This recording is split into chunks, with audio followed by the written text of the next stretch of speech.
Hey guys, what's going on? It's great to be here with you guys. My name is Jason Silva. I am the presenter of National Geographic's Brain Games TV series. I'm also a digital filmmaker, but the way that I really describe myself is as a wonder junkie, which is a term coined by Carl Sagan, one of my heroes, which is the reason why being at a conference called Wired for Wonder is such a serendipitous trip.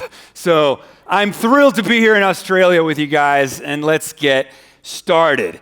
So I'm a wonder junkie. I'm addicted to wonder. I'm addicted to awe. I'm addicted to marvel at what human beings are capable of. And I'm incredibly passionate about human imagination. I'm incredibly passionate about human creativity.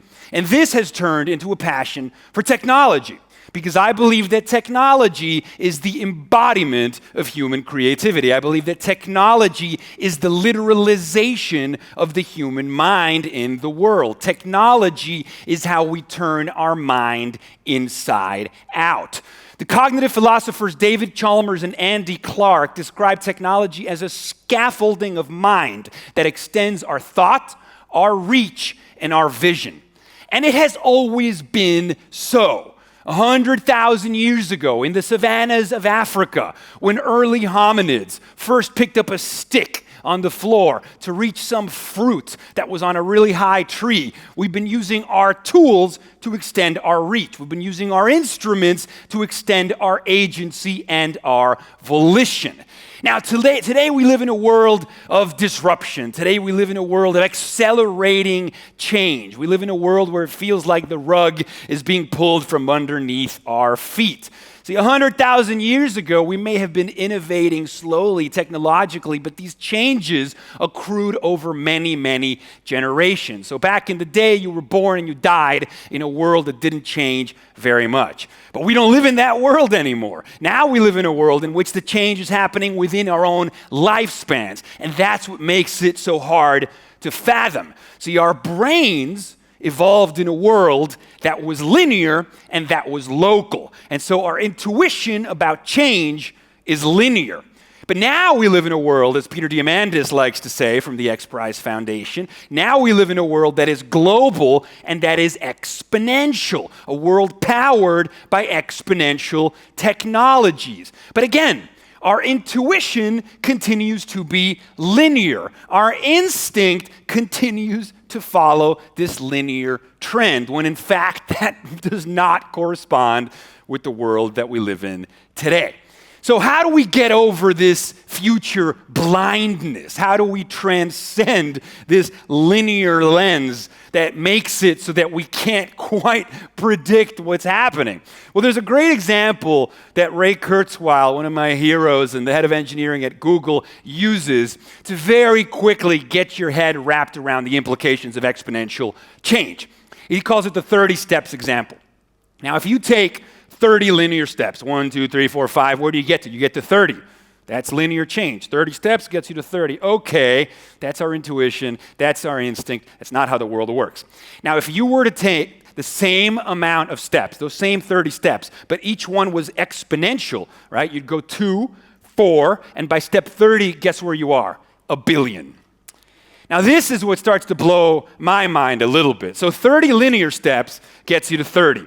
30 exponential steps gets you to a billion. And technology accelerates at this exponential rate. Now, that's the reason why the smartphone in your pocket today is 1,000,000 times cheaper, 1,000,000 times smaller, and 1,000 times more powerful than what used to be a $60 million supercomputer that was half a building in size 40 years ago. And according to Kurzweil, you needed special permission to get access to it.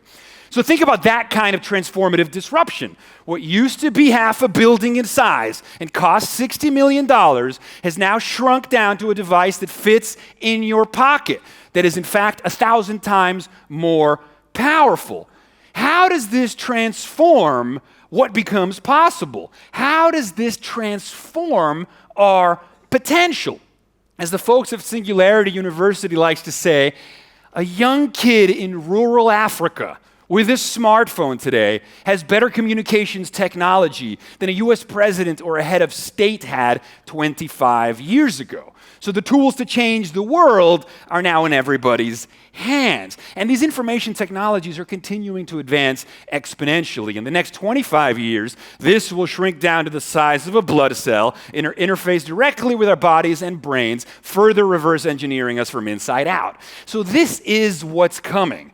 So the first step, if you want to start making sense of these transformations, is start thinking exponentially about change. And rather than freak out at these disruptions and worry about jobs and so on and so forth, assume we will adapt. And instead, think of this exponential disruption as an exponential opportunity for transformation, for transcendence, for reinvention, right? To incorporate these non-biological props and scaffoldings and redefine what it means to be human.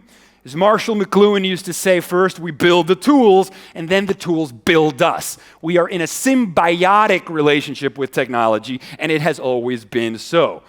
When early humans first domesticated fire and first started cooking food, that acted as an external stomach that pre-digested every meal, making every meal more energy efficient, freeing up the cognitive real estate for the development of culture and art and language, because we didn't have to spend all day foraging around for raw food. We could cook it. It was more energy efficient. There's a book about this. It's called Cooking Made Us Human. So again, think of that metaphor of fire and cooking as all technologies. We've been in a symbiotic relationship with technology since the dawn of man, and it's not stopping. So, I'm a digital filmmaker, which means I like to express myself making short films I call philosophical espresso shots that explore a lot of these ideas. Because my goal is to get people excited about technological transformation and excited about disruption. So I'd like to show you some of these clips today as I continue my remarks. So the first video I want to show you is an anthem on the human capacity to overcome our limitations, on the human capacity to surprise ourselves and transcend our limits. So please pull up the first video. To be human is to be transhuman.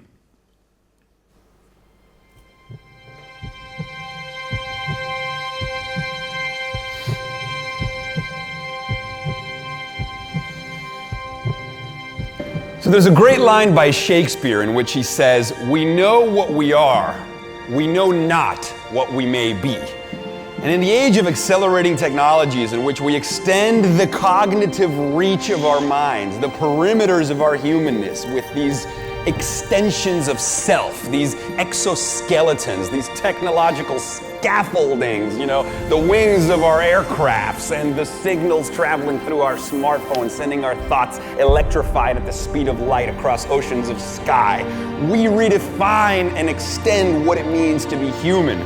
Edward O. Wilson says, we have actually decommissioned natural selection, and now we must look deep within ourselves and decide what we wish to become.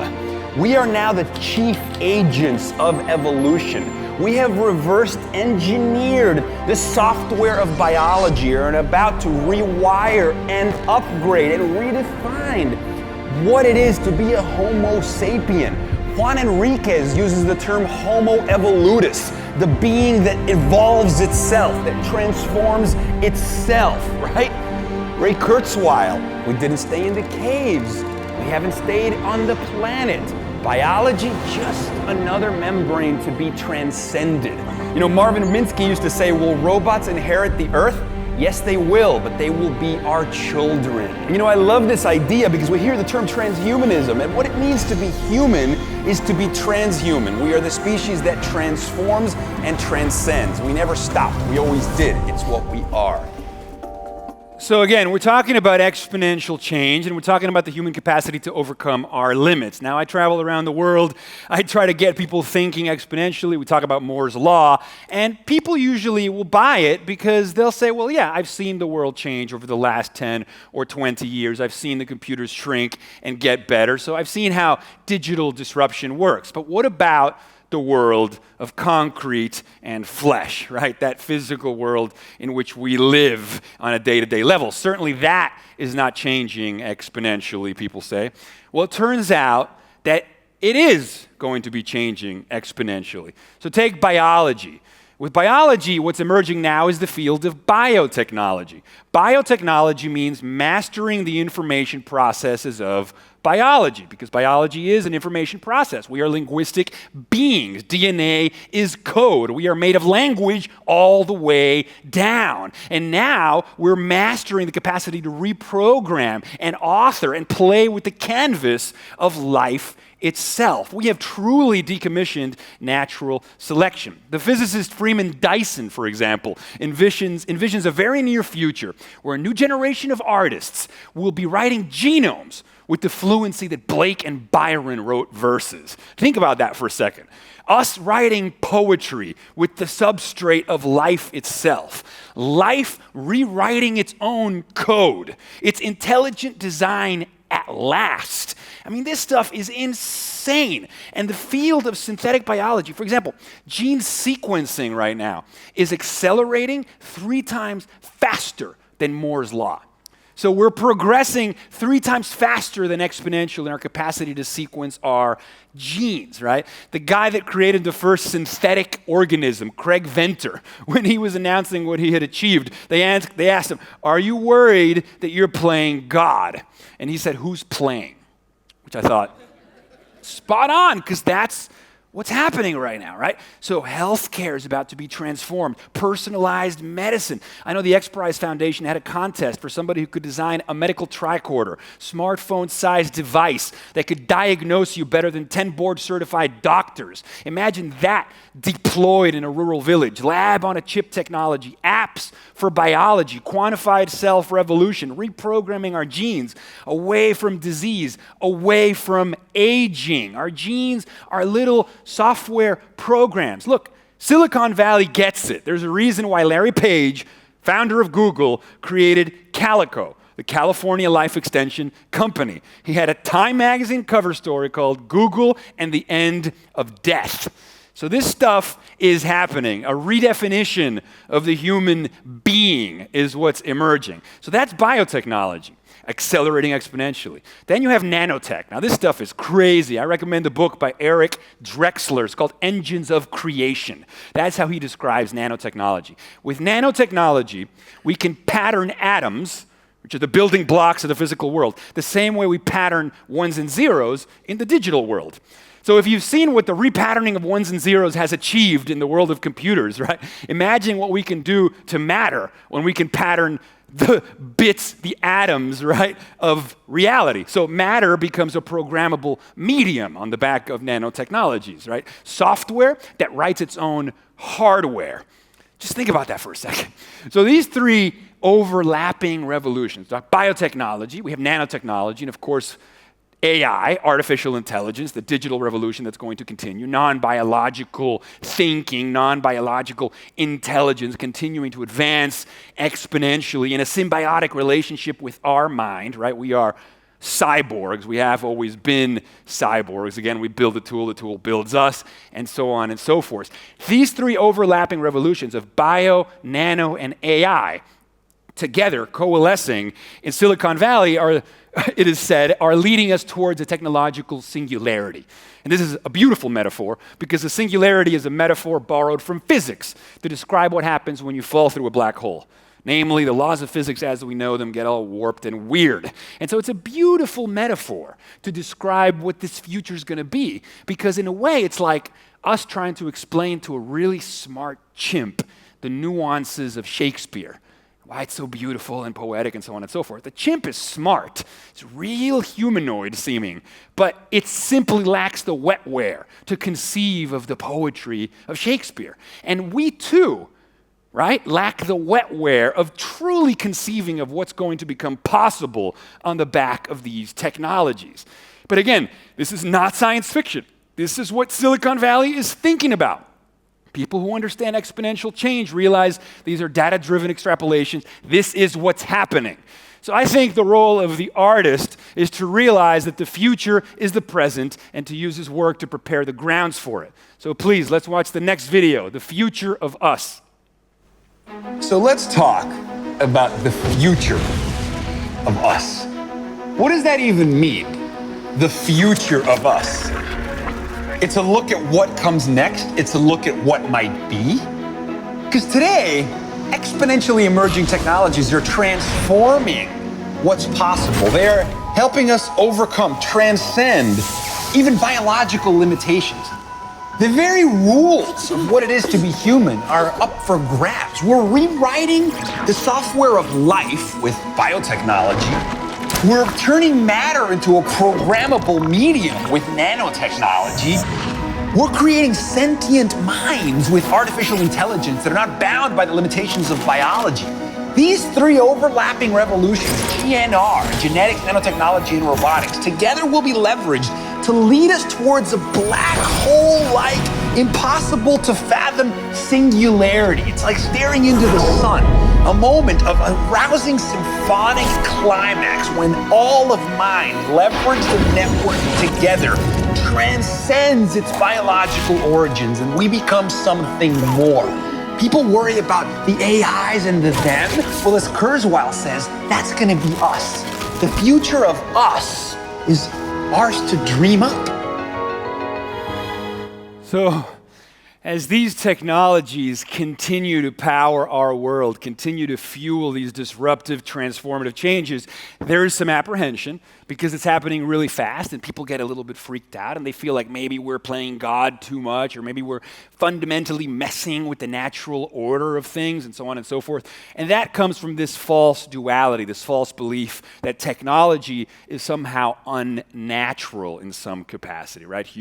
Nature and then technology. And that, of course, couldn't be further from the truth. Kevin Kelly, he's the co-founder of Wired magazine. He wrote a marvelous book called What Technology Wants. And he refers to technology, he gave it a better name, he calls it the technium. The technium, according to Kelly, is the seventh kingdom of life, and that it's subject to the same evolutionary forces of biology. That technology sprouted from biology, right? We emerged from the biosphere. Technology emerged from us. Technology is our exoskeleton. Technology is our extended phenotype. We are our technology. Technology is the human mind turned inside out. We just have to change how we think about it. One of the things that Kelly says that totally inspired me was, imagine how impoverished humanity would be if we didn't invent the technology of oil painting in time for Van Gogh to unfurl his genius using that medium. Or if we didn't invent the technology of the musical instrument or musical annotation in time for Beethoven and his genius to unfurl using that medium. So if you think of technology as the great enabler, right, for new forms of human flourishing, new forms of human beauty, new forms of human expression, right?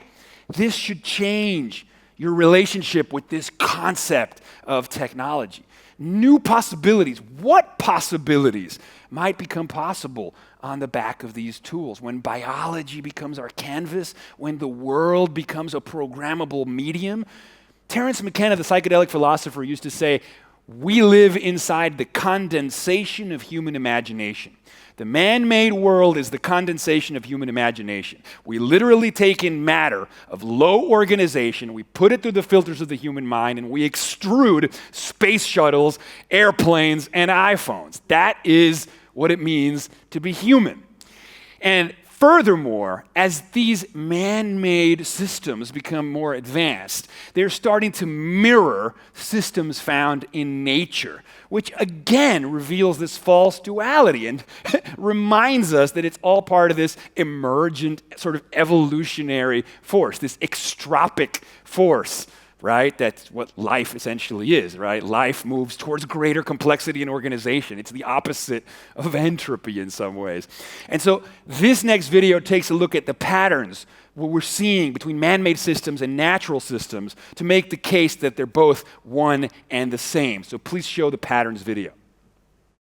You know, there's a mind-expanding idea that smashes the false duality between nature and technology. The realization that nature and technology are one and the same, a continuum smack in the middle between the born and the made, is summed up in the lines, to understand is to perceive patterns. That moment when the dots connect, you see the gestalt, the long view, and you see the big picture. This notion of patterns. For example, Paul Stamets has written about the mycelial archetype and how the information sharing systems that comprise the internet, a man-made system, mirror the neurons in our brain, a natural system, which in turn mirror computer models of dark matter in the universe. They all share the exact same intermingled filamental structure. It's unbelievable. Or for example, the fact that forager ants, when they hunt for food, their patterns of hunting mirror the TCP/IP protocols that govern information flow of traffic on the internet. Same patterns. Jeffrey West from the Santa Fe Institute tells us that cities are actually like organisms. They have metabolic rates, and that alleys are like capillaries.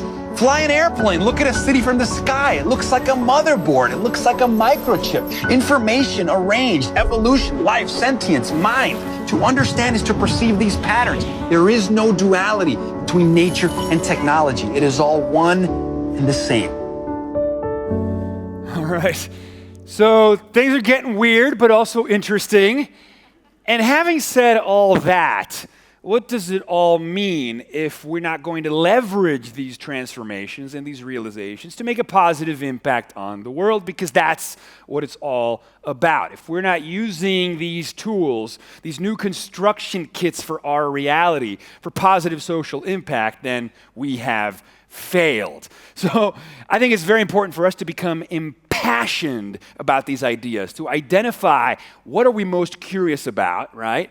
And then find a space where all these things we're curious about overlap.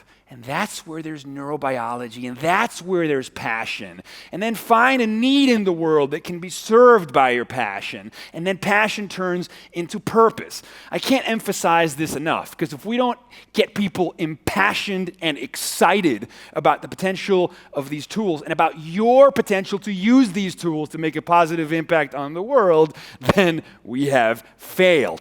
So my friend Stephen Kotler, the co-founder of the Flow Genome Project and a New York Times bestselling author, he wrote an article in Forbes magazine about how to find your passion, which I thought was excellent, especially because people often say, well, I don't know what I'm passionate about. Easy for you to say because you're passionate. I'm like, well, there is a formula for this.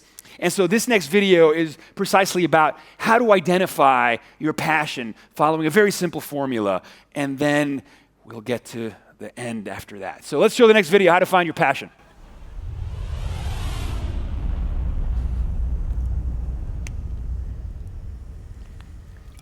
So there was a wonderful article by Stephen Kotler published in Forbes about how to find your passion. It's a question we ask ourselves every single day. We've all been told that a life of passion is a life that means something. But how do we identify our passions? It's not always easy. So one of the things that Stephen Kotler breaks down is that he says that passion essentially exists in the intersection between multiple things that you're curious about. So he says the first thing you should do if you want to identify your passion is to make a list of all the things that you're curious about, all the things that you wonder about. Be as specific as you can. And then create kind of a Venn diagram and try to figure out where the things that you're curious about, 3 or more, intersect. And that's the sweet spot. That's where there is energy. That's where there is dopamine and neurobiology. Multiple streams of curiosity intersect at a space called passion, right? And then once you've identified your passion, then you can figure out how to turn that passion into a purpose. To turn that passion into a purpose, make a list of 15 things in the world, 15 challenges you'd like to see solved. And then figure out which one of those challenges can be served by your passion. So then you see, curiosity leads to passion. Multiple streams of curiosity leads to passion. Identifying problems in the world that can be served by your passion leads to purpose. And then, my friends, you've impregnated your life with a sense of significance, with a sense of meaning. And then you can go forth, my brothers. You can go forth. So there you go, guys. Exponential technology. Stephen Kotler's work. Yes, okay.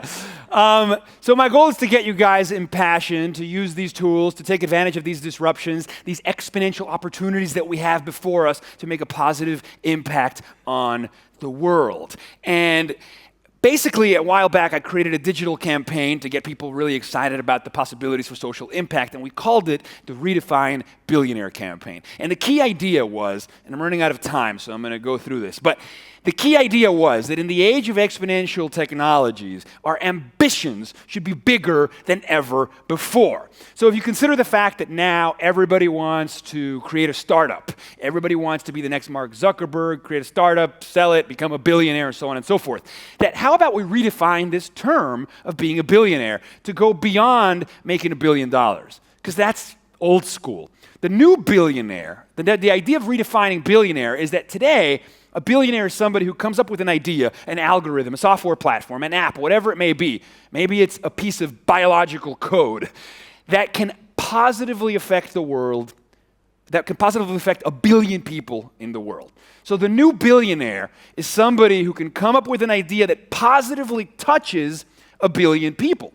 And that this is not outside of our field of possibility, that this is actually within the reach of each and every one of you, that the technologies that we have before us today, these new construction kits for our reality, to repeat the term, mean that each of us have the potential to positively touch 1 billion people. And so we wanted to put this proof of concept into work, so we decided to make a video on the Redefined Billionaire campaign, shot the video with a smartphone to further show that this message could be disseminated, that these ideas could be electrified and spread at the speed of light using a device that we have in our pockets, and see if it might get 1 billion views. It got well over 1 million. We didn't get to 1 billion, but we tried. So excuse the audio quality on this video, but understand that the message is a powerful one indeed, that each of you can positively touch 1 billion people. It's called Captains of Spaceship Earth. Please show the next video. We live in a world of exponential technological advancement. What this literally means is that we have new construction kits for our reality, new tools with which to probe at the adjacent possible. So consider the implications, right? As Marshall McLuhan used to say, first we build the tools, and then the tools build us. We are designed by what we have designed. There are these feedback loops of mind, tool, and world that radically redefine our boundaries, that radically transform what it means to be human. To be human today is to crisscross the skies. To be human today is to create techno-social wormholes, mind-to-mind communication that overcomes the limits of time, space, and distance. And so what do? Well, we need to radically reach out to one another in ways that we haven't before. There's a great line that says, empathy rarely extends beyond our line of sight. In other words, if it's out of sight, it is out of mind. But if anything, these wireless communication technologies are radically extending our line of sight. They're providing new ontological maps of the real. They're giving us the astronaut overview effect. We are seeing the big picture. We are seeing that we are the captains of Spaceship Earth. And what shall we do?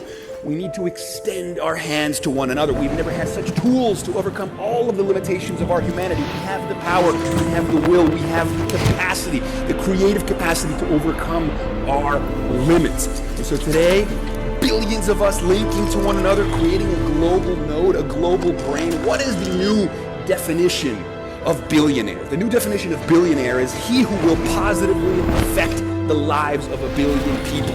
He or she who will reach out and say, I will positively affect the lives of 1 billion people. This should be our goal. This is our responsibility. Here's our chance.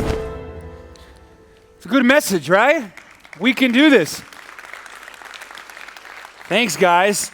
Now, I call my videos shots of awe, and I call myself an awe junkie, a wonder junkie, and we're wired for wonder. And why is wonder and awe so important? And this is really the last message. There's been a lot of research at Stanford and Berkeley and other places around the world on the therapeutic benefits of awe and wonder. And in these studies, they describe awe as an experience of such perceptual expansion, such perceptual vastness, right? That you have to reconfigure your mental maps of the world in order to assimilate the experience. So think of the first time you saw images of the Hubble Space Telescope, or the first time you saw the Grand Canyon or the first time you saw an Airbus A380 double-decker taking off. The point being, there's no references for what you're seeing, and so your mental maps of reality need to be reconfigured. And during these ecstatic moments of awe, these exhilarating neurostorms of intense intellectual pleasure, it turns out that after these moments pass, we are left with these residual and lasting cognitive benefits: increased creativity, increased compassion, increased well-being, not to mention anti-inflammatory effects and a reduction in cortisol. So blowing our own minds is therapeutic. So this event you're here today for, this is a spa for the mind. This is good for your brain and soul. And so thank you for being here, guys. Hope you have a wonderful night. See you guys soon. Thank you, guys. Thank you. Thank you.